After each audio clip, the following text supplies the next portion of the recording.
ඔන්න අද මම හදාගත්තේ රසම රස නෝකෝල් කොළ මැල්ලුමක්. නෝකෝල් කොළ මැල්ලුම හදාගත්තේ කොහොමද කියලා බලමුද?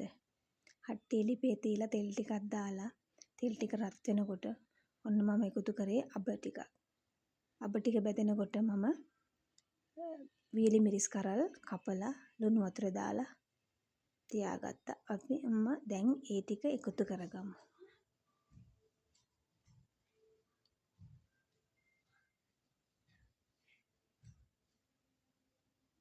දැන් මේ දෙක හොඳට කලවම් කරලා පොඩ්ඩක් බැදෙනකොට ඊළඟට මම මේකට එකතු කරගන්නවා කපාගත්ත බීලුණු ටික.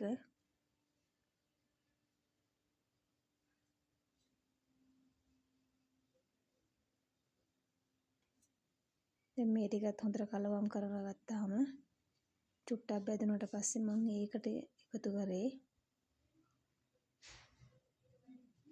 කපාගත්ත නෝකෝල් කොළ ටික.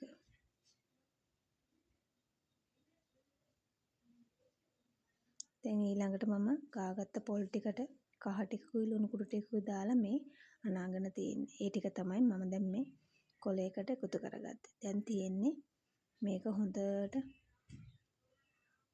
කලවම් කරගන්න.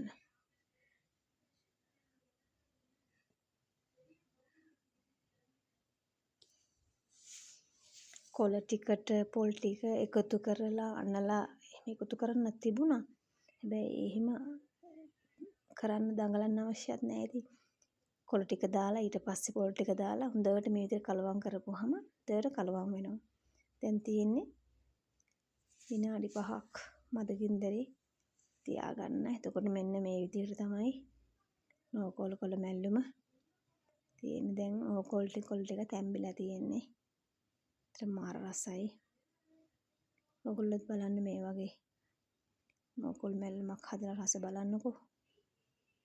නෝකෝල් කොළ අලත් එක්ක හදන එකද රස නැත්තම් කොළ මැල්ලුම වෙනම හදාගන්න එකද කියලා. ඇත්තටම හරිම රසයි. දරසට තිබුණා. එහෙනම් ඔයගොල්ලොත් හදලා රස බලන්න. ඔයගොල්ලන්ට සුබ දවසක් වේවා.